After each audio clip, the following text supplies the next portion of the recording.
നമുക്കറിയാലോ, വിവേകാനന്ദൻ കേരളത്തിൽ വന്നപ്പോൾ വിവേകാനന്ദൻ പറഞ്ഞതെന്നാ? അന്ന് കേരളമില്ല, 3 കഷ്ണാണ്. എന്താ വിവേകാനന്ദൻ പറഞ്ഞത്? ആയിരിക്കാ പറയാം, ഇതൊരു ഭ്രാന്താലയമാണെന്നാണ്. ഈ ഭ്രാന്താലയമെന്ന് വിവേകാനന്ദ സ്വാമികൾ പറഞ്ഞ ഈ കേരളം പിന്നെ എങ്ങനെയാണ് ലോകോത്തരമായ രീതിയിൽ വളർന്നു വന്ന ഒരു മനുഷ്യാലയമായിട്ട് മാറിയത്?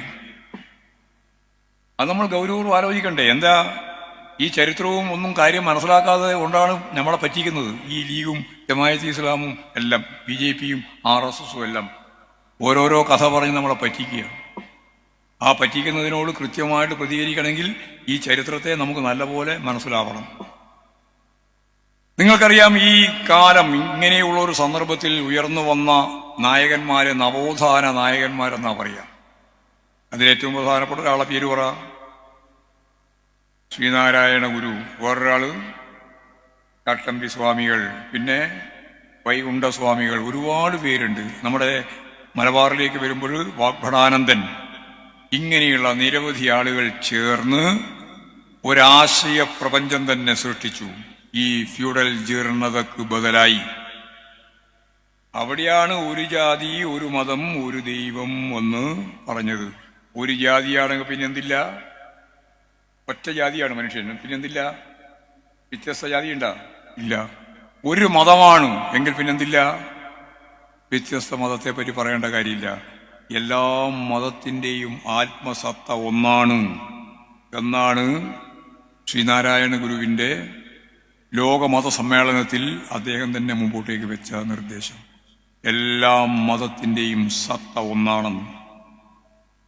അങ്ങനെ ദേശീയ പ്രസ്ഥാനത്തിലേക്ക് വരികയാണ്, പിന്നീട് കമ്മ്യൂണിസ്റ്റ് ഇടതുപക്ഷ പ്രസ്ഥാനത്തിലേക്ക് വരികയാണ്. ഈ ഒരു പാരമ്പര്യം ഉയർത്തിക്കൊണ്ടാണ് കേരളം സാഹോദര്യത്തിലേക്ക് വന്നത്, അല്ലേ? മനുഷ്യത്വത്തിലേക്ക് വന്നത്, മാനവീയതയിലേക്ക് വന്നത്.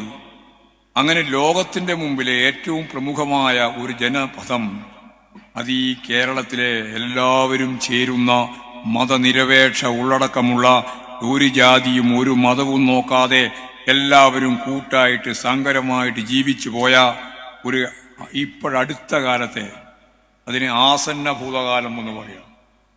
ഈ അടുത്ത കാലത്ത്, അത്രയൊന്നും ആയിട്ടില്ല, ഒരു 10, 50, 60 കൊല്ലം അത്രയായിട്ടുള്ളൂ. ഇതാണ് കേരളത്തിന്റെ ഒരു ചിത്രം. ഈ കേരളത്തെ, ഈ മതനിരപേക്ഷ ഉള്ളടക്കത്തിന്റെ മൂല്യബോധമുള്ള കേരളത്തെ കൃത്യമായിട്ട് അടയാളപ്പെടുത്തി പ്രവർത്തിച്ച ഒരു ഗവൺമെന്റാണ് ഇപ്പോഴും കേരളത്തിലെ ഇടതുപക്ഷ ജനാധിപത്യ മുന്നണി ഗവൺമെന്റ്. കാരണം എന്താ? കഴിഞ്ഞ 10 വർഷക്കാലം ഈ ഗവൺമെന്റ് തുടരുകയാണ്.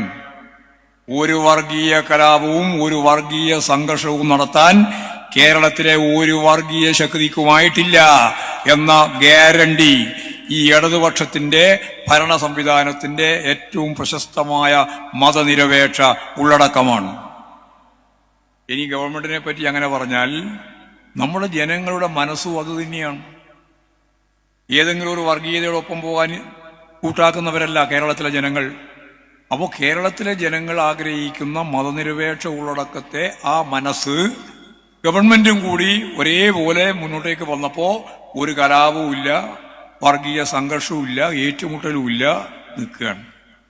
ഒരു കാര്യം കൂടി ഇതിന്റെ ഒപ്പം തന്നെ പറയാം. ഈ കേരളം എന്ന് പറയുന്നത് ലോകത്ത് വേറെ എവിടെയും ഇതുപോലെ ഒരു ജീവിതം ഇതേപോലെ ഈ റേഷ്യോയിലില്ല. നമുക്കറിയാം 3 സാർവദേശീയ മതം, ഒന്ന് ഹിന്ദു, മുസ്ലിം, ക്രിസ്ത്യാനി. ഈ 3 സാർവദേശീയ മതവും ഇവിടെ ഈ കേരളത്തിലുള്ള റേഷ്യോ എന്ന് പറഞ്ഞാൽ തോത് എന്ന് പറഞ്ഞാൽ അതിന്റെ കൃത്യമായിട്ടുള്ള എണ്ണം പരിശോധിച്ചതുകൊണ്ട് തന്നെ നമുക്ക് പറയാം, ഒരു 48% മുസ്ലിമും ക്രിസ്ത്യാനിയും ന്യൂനപക്ഷം, ഏതാണ്ട് പകുതിയായില്ലേ. 50-52% ഹിന്ദു, ഏതാണ്ട് പകുതി.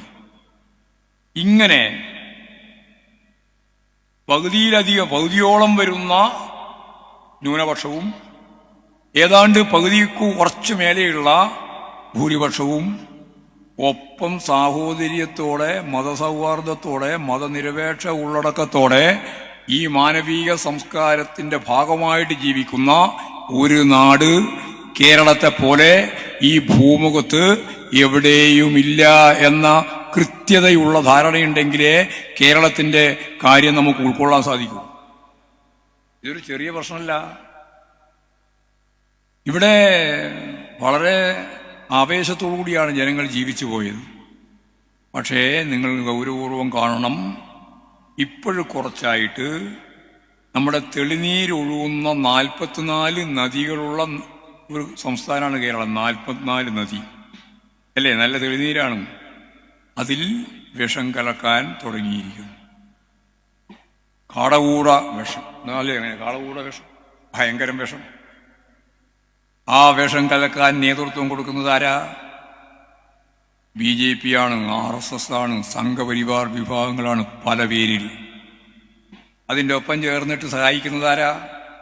ജമായത്തെ ഇസ്ലാമിയാണ്, വർഗീയവാദികൾ. അതിൻ്റെ ഒപ്പം തന്നെ മെല്ലെ മെല്ലെ വന്നുകൊണ്ടിരിക്കുന്നത് ആരാ? കാസയാണ്, ക്രിസ്ത്യാനിക്കടയിലെ RSS. ഇതാണ് ഈ 3 ശക്തികൾ ചേർന്ന് കേരളത്തിൻ്റെ മതനിരപേക്ഷ ഉള്ളടക്കത്തെ വിഷം കലർത്തി അപരനിർമ്മിതിയിലൂടെ നമ്മുടെ ജനാധിപത്യ അവബോധവും മതനിരപേക്ഷതയും തകർക്കാൻ ശ്രമിക്കുന്നു എന്ന് ഞങ്ങൾ ഈ ജാതിയിൽ പറയും. ഇനി എന്താ വഴി? ഇങ്ങനെ പറഞ്ഞിട്ട് കാര്യമില്ലല്ലോ. പിന്നെ എന്താ വഴി? ഒറ്റ വഴിയേ ഉള്ളൂ: വർഗീയതയെ പ്രതിരോധിക്കണം.